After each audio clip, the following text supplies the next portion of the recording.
পোলাও তো অনেক রকমভাবেই বানানো যায়, কিন্তু একবার আপনারা এইভাবে সোয়াবিন আর আলু দিয়ে পোলাও বানিয়ে দেখুন। যেরকম সুস্বাদু হয় খেতে, তার সাথে এটা বানানো খুবই সহজ। খুবই কম তেল মশলা দিয়ে আর ঘরে থাকা উপকরণ দিয়েই আজকে আমি এই সোয়াবিন আলুর পোলাও রেসিপিটা আপনাদের সাথে শেয়ার করব, যাতে আপনারা খুব সহজেই এই রেসিপিটা ঘরে তৈরি করে নিতে পারেন। আর এটা সম্পূর্ণ নিরামিষ রেসিপি, সেহেতু আপনারা নিরামিষ দিনেও এইভাবে খুবই কম সময় ঝটপট এই রেসিপিটা লাঞ্চে বা ডিনারে বানিয়ে নিতে পারেন। হ্যালো এভরিওয়ান, আমি অর্পিতা, ফ্লেভার উইথ অর্পিতার চ্যানেলে আপনাদের সকলকে স্বাগত। তাহলে আর দেরি না করে চলুন শুরু করা যাক আজকের রেসিপি। প্রথমে একটা বাটির মধ্যে নিয়ে নিয়েছি 100 গ্রাম মতো সোয়া চাংস। এখন আমরা এই সয়াবিনগুলোকে জল দিয়ে ভালো করে ধুয়ে প্রায় 15 মিনিটের জন্য এটাকে ভিজিয়ে রাখবো।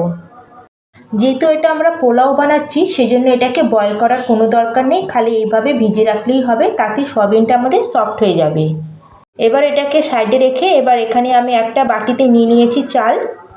প্রতিদিন আমি রান্নাতে যে চাল ব্যবহার করে থাকি সেই চাল দিয়ে আজকে রান্নাটা করছি, মানে এখানে আমি সেদ্ধ চাল নিয়েছি। তবে আপনারা কেউ চাইলে বাসমতি চাল বা গোবিন্দভোগ চাল দিয়েও এই রান্নাটা করে নিতে পারেন, তবে এইভাবে সেদ্ধ চাল দিয়েও এই রান্নাটা খুবই খেতে ভালো হয়। আর এখানে আমি মেজারিং কাপে 1.5 কাপ মতো চাল নিয়েছি। এখন সবার প্রথমে চালটাকে আমাদের ভালো করে ধুয়ে নিতে হবে। এবার চালটাকে আমাদের 2-3 বার ধুয়ে নিতে হবে, যাতে চালের জলটা পরিষ্কার হয়ে যায়। আর আমি চালটাকে ভালো করে ধুয়ে নিয়ে চলে এসেছি। এখন এটাকে আমাদের কমসে কম আধা ঘন্টা ভিজিয়ে রাখতে হবে। আর এদিকে যে আমরা সয়াবিনগুলো জলে সোক করে রেখেছিলাম, সয়াবিনগুলো জলে ভিজে কতটা সফট আর সাইজে ডবল হয়ে গেছে। এখন সয়াবিনগুলোকে ভালো করে জল চিপে আমরা একটা প্লেটের মধ্যে উঠিয়ে নেব। আর এখানে আমি 3টে মিডিয়াম সাইজের আলুর খোসা ছাড়িয়ে এভাবে ডুমু ডুমু করে কেটে এগুলোকে 2-3 মিনিটের জন্য জলে একটু সেদ্ধ করে নিয়েছি। আর এইভাবে আলুগুলোকে একটু আগে হালকা একটু সেদ্ধ করে নিলে রান্নাতে তাড়াতাড়ি আলুটা সেদ্ধ হয়ে যায় আর খেতেও খুব ভালো লাগবে। কিন্তু আমাদের একটু খেয়াল রাখতে হবে আলুগুলো যেন বেশি সেদ্ধ হয়ে গলে না যায়। এবার গ্যাসে একটা কড়াই বসিয়ে কড়াইটা গরম হলে তাতে দিয়ে দেবো 2 চামচ মতো সাদা তেল। এখানে আমি সাদা তেলে রান্নাটা করছি, আপনারা চাইলে এটা ঘিতেও রান্নাটা করে নিতে পারেন। আর তেলটা একটু গরম হলে এর মধ্যে আমি দিয়ে দিচ্ছি 1/2 চামচেরও একটু কম হলুদ গুঁড়ো আর 1/2 চামচ মতো নুন আর হলুদটাকে তেলের মধ্যে মিশিয়ে সেদ্ধ করে রাখা আলুগুলোকে দিয়ে দেবো। আর এখন আমরা গ্যাসের ফ্লেমকে মিডিয়ামে রেখে আলুগুলোকে একটু গোল্ডেন কালার আসা পর্যন্ত একটু ভেজে নেব। আর আলুগুলো আমার মোটামুটি ভালোই ভাজা হয়ে গেছে, আর একটা গোল্ডেন কালার হালকা চলে এসেছে। এখন আমরা আলুগুলোকে কড়াই থেকে এক এক করে উঠিয়ে নেব। এবার যেটুকুনি তেল ছিল সেই তেলের মধ্যেই আমরা এখন সোয়াবিনগুলোকে দিয়ে দেবো। আর সোয়াবিনগুলোকে আমাদের একই রকমভাবে 1-2 মিনিটের জন্য একটু ভেজে নিতে হবে। আর সোয়াবিনটাকে এইভাবে একটু ভেজে নিলে সোয়াবিনের মধ্যে যে গন্ধটা থাকে সেটা আর থাকবে না। আর বন্ধুরা, সবসময় তেলে আগে আমরা আলুগুলোকে ভেজে নেব। প্রথমে যদি আমরা সোয়াবিন দিয়ে দিই তাহলে পুরো তেলটা সোয়াবিন টেনে নেবে, তাই আলু ভেজে আমরা সোয়াবিনকে ভেজে নেব। আর সোয়াবিনগুলো আমার ভাজা হয়ে গেছে, এগুলোকে আমি উঠিয়ে নিলাম। আবার আমি কড়াইয়ের মধ্যে দিয়ে দিলাম 2 চামচ মতো সাদা তেল। আর তেলটা একটু গরম হলেই আমি দিয়ে দেবো প্রথমে এখানে তেজপাতা আর কিছু গরম মশলা, 1 টুকরো দারচিনি, একটা বড় এলাচ আর 2টো ছোটো এলাচ আর 3-4টে লবঙ্গ। আর গরম মশলাগুলোকে একটু নাড়াচাড়া করে এর মধ্যে এখন আমরা দিয়ে দেবো 1/2 চামচ মতো গোটা জিরে। কয়েক সেকেন্ডের জন্য এগুলোকে একটু নাড়াচাড়া করে এর মধ্যে এখন আমরা অ্যাড করে দেবো 2খানা টমেটো। টমেটোটাকে এরমভাবে ছোট টুকরো করে কেটেছি। আর 1/2 চামচ মতো একটু নুন দিলাম, কারণ নুনটা দিলে টমেটোটা তাড়াতাড়ি সফট হয়ে যাবে। এবার গ্যাসের ফ্লেমটাকে মিডিয়ামে রেখেই আমরা এভাবে 1 মিনিট মতো টমেটোগুলোকে একটু হালকা নেড়ে নেব। আর 1 থেকে 1.5 মিনিট আমি টমেটোটাকে ভালো করে একটু ফ্রাই করে নিয়েছি।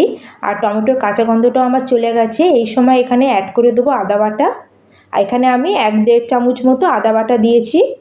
আর 1/2 চামচ মতো দিয়ে দিলাম হলুদ গুঁড়ো। 1/2 চামচ অ্যাড করে দিলাম কাশ্মীরি লঙ্কা পাউডার সুন্দর কালারের জন্য। 1/2 চামচ ধনে পাউডার আর 1 চামচ মতো দিয়ে দিলাম জিরে পাউডার। এখন এই গুঁড়ো মশলাগুলোকে ভালো করে মিক্স করে আমরা এটা কিছুক্ষণের জন্য একটু ভালো করে কষিয়ে নেব। আর মশলাটা যাতে পুড়ে না যায় সেজন্য এখানে আমি সামান্য একটু জল দিয়ে দেবো। আর সামান্য একটু জল দিয়ে এখন মশলাগুলোকে আমাদের একটু ভালো করে কষিয়ে নিতে হবে, যাতে মশলার মধ্যে যে কাঁচা গন্ধটা আছে সেটা যেন চলে যায়।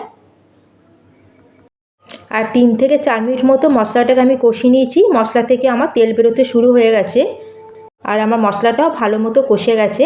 এখন আমি এর মধ্যে অ্যাড করে দেবো আগের থেকে ভেজে রাখা আলু আর সোয়াবিনগুলোকে। এখন আলু আর সোয়াবিনগুলোকেও আমরা ভালো করে মশলার সাথে একটু মিক্স করে নেব।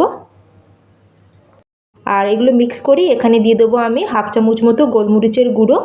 এবার এটাকে দিয়েও আমরা ভালো করে মিক্স করে নেব।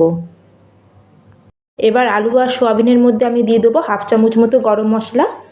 আর গ্যাসের ফ্লেমটাকে লোতে করে এগুলোকে আরেকটু আমি ভালো করে কষিয়ে নেব। আর আপনারা এই পোলাওটা খুবই ঝটপট বানিয়ে বাচ্চাদের লাঞ্চ বক্সেও দিয়ে দিতে পারেন। আর 2-3 মিনিট মতো আমি এইগুলোকে ভালো মতো কষিয়ে নিয়েছি। এখন এর মধ্যে আমরা যে চালটা ভিজিয়ে রেখেছিলাম সেটা এর মধ্যে অ্যাড করে দেবো।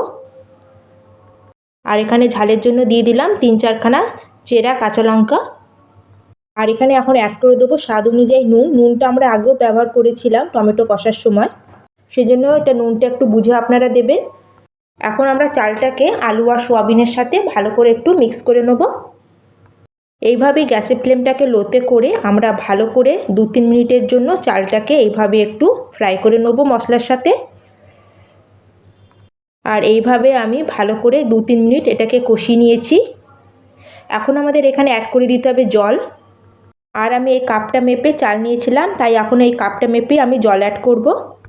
এখানে টোটাল আমি 1.5 কাপ চাল নিয়েছিলাম, তাই জন্য এখানে অ্যাড করে দেবো 3 কাপ জল। মানে আপনারা যেই পাত্রে চাল নেবেন সেই পাত্রের মাপ করেই আমাদের চালের ডবল নিতে হবে জল। আর 3 কাপ মতো আমি এখানে জল দিচ্ছি, তার সাথে এখানে আরও হাফ কাপ বেশি আমি জল অ্যাড করছি, কারণ এর মধ্যে সোয়াবিন আছে, সোয়াবিনটা অনেক পরিমাণে জল টেনে নেয়, সেজন্য আমাদের হাফ কাপ পরিমাণে জল একটু এর মধ্যে এক্সট্রা দিতে হবে। এখানে আমি 1.5 কাপ চালের জন্য 3 কাপ জল দিয়েছি, তার সাথে হাফ কাপ আরও এক্সট্রা মানে 3.5 কাপ জল অ্যাড করেছি। এবার এর মধ্যে আমি দিয়ে দিলাম কিছু কুচনো ধনেপাতা। ধনেপাতাটা আপনারা অবশ্যই দেওয়ার চেষ্টা করবেন, এতে টেস্ট অ্যান্ড ফ্লেভার অনেকটাই বেড়ে যায়। এখন সব কিছুকে ভালো করে মিশিয়ে আমরা হাই ফ্লেমে এটাকে 5 মিনিটের জন্য প্রথমে এটাকে ফুটতে দেবো। আর 5 মিনিট এইভাবে হাই ফ্লেমে ফুটে নেওয়ার পরে সব কিছুকে আরেকবার ভালো করে মিক্স করে এটাকে আমরা ঢেকে দেবো। আর গ্যাসের ফ্লেমটাকে লোতে করে এটাকে আমাদের কুক করতে হবে যতক্ষণ না চালটা আমাদের সেদ্ধ হচ্ছে ততক্ষণ। আর প্রায় আমার 20 মিনিট মতো হয়ে গেছে আর আমি এইভাবে লো ফ্লেমে এগুলোকে রান্না করে নিয়েছি। আর আপনারা বন্ধুরা দেখতেই পাচ্ছেন জলটা পুরোপুরি শুকিয়ে গেছে আর ভাতটাও আমাদের ভালো মতো সেদ্ধ হয়ে গেছে।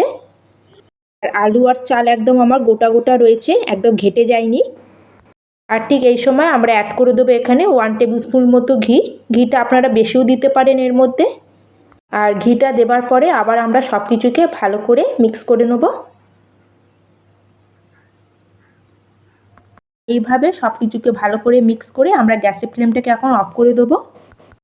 আর এটাকে আবার আমরা 5 মিনিটের জন্য একটু কভার করে দেবো। আর এইভাবে আমরা যদি কিছুক্ষণ কভার করে রাখি আর দেখবেন ভাতটা খুবই সুন্দর ঝরঝরে হবে। আর এই দেখুন কত সুন্দর আমাদের ভাতটা একদম ঝরঝরে হয়েছে। আর আলুটাকেও আমরা এই সময় একটু চেক করে নেব। আর এই দেখুন আমার আলু খুব সুন্দর সেদ্ধ হয়ে গেছে। আর ভাতটাকে এইভাবে আঙুলে করে একটু টিপলেই ভাতটাও পুরো গলে যাচ্ছে। আশা করছি আপনারা রান্নাটা দেখেই বুঝতে পারছেন যে আমাদের কতটা সুন্দর ঝরঝরে পোলাও একদম রেডি হয়ে গেছে। এখন আমি এই পোলাওটা আপনাদের সার্ভ করে দেখাচ্ছি। এখন এটা গরম আছে, যত এটা ঠান্ডা হবে এটা আরও তত ঝরঝরে হয়ে যাবে। তাহলে বন্ধুরা আজকের এই রেসিপি আপনাদের কেমন লাগলো অবশ্যই আমাকে কমেন্ট করে জানাবেন। ভালো লাগলে লাইক করবেন আর চ্যানেলে যদি নতুন বন্ধু হয়ে থাকেন চ্যানেলটিকে সাবস্ক্রাইব করে দেবেন।